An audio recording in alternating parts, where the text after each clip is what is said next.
Hello, ladies and gentlemen. This is Carmine Sabia for Explain America. Folks, on a day when somebody gets arraigned in a court of law, you wouldn't think that there's a lot of happy news for them, right? But it was kind of a banner day for former President Donald Trump, and it's not over. But he got some really good news from the judge, and liberals were incensed. They were furious, folks. Furious. Before we get started, please make sure you like, comment, share, and subscribe. Those little things really help us out, and they help our channel continue to grow. So, former President Donald Trump was arraigned in a Miami courtroom today, and it was pretty routine, you know. He went in, he was charged with 37 charges, he pleaded not guilty to them, and various legal experts will give you different takes on what they believe will happen. How serious they believe the charges are, how tough or how easy they are going to be for him to defeat. I've been hearing so many legal experts. It's hard to know who to believe anymore because there's so many of them, and they all, let's face it, frankly, know more than you and I, unless you are an attorney watching this or a constitutional law scholar. So it's hard to know what to believe. But I personally believe that the Presidential Records Act is going to play a big role here. Also, the precedent of the Sandy Berger case is going to play a huge role here. And again, if you don't know about the Sandy Berger case, he was an aide to former President Bill Clinton, and he stuffed all kinds of documents in his clothes and his supposedly in his socks, and snuck out of the White House with them to keep those records from the National Archive. And the late Sandy Berger was just hit with a $50,000 fine, and everybody moved on. Not the case with Trump. With Trump, they come at him full force. But the judge was not so ready to come at him full force. Now, you have to understand, this is just a judge that happened to be on duty this week. This is not the judge that's going to take the case to trial. That's the Trump-appointed judge that liberals are really freaking out about.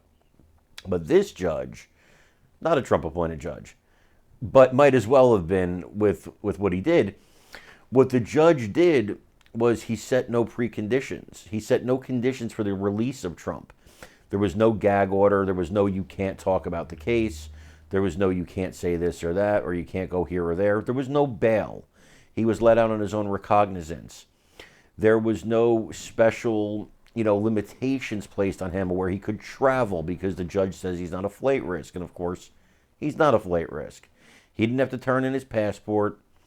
They didn't stop him from campaigning. In fact, he'll be campaigning tonight in New Jersey. So this is a man who really had, for all intents and purposes, a really good day in court, considering, right? Nobody ever wants to get charged with 37 counts of anything. But all things being considered, he had a banner day in court. And you could hear the liberals on your local television news or your cable news channels going crazy about this. If you go to Twitter, they're going crazy about this. They are furious that limitations weren't placed on Trump, because what a lot of these people really want is limitations placed on him so he cannot campaign for president. That's what this is all about to so many of them. To so many of them, it is not about justice. It is not about the rule of law. You're going to hear a lot about the rule of law and nobody's above the law, which tell that to Hillary Clinton, who actually destroyed subpoenaed evidence.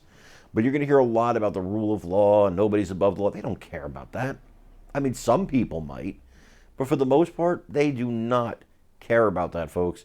They care about stopping Donald John Trump from becoming the 47th president of the United States. They realize that he is a threat to Joe Biden. And, in this country, I never thought I would see the day where a sitting president has his Justice Department arrest his number one opponent. That's just something I never thought I'd see in America. And no matter where you stand on this, whether you're pro-Trump or anti-Trump or whatever you are, it's a sad day for America.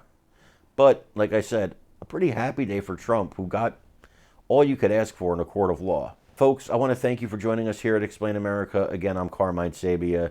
Please make sure you like, comment, share, and subscribe. We love you guys. God bless you. Take care, everybody.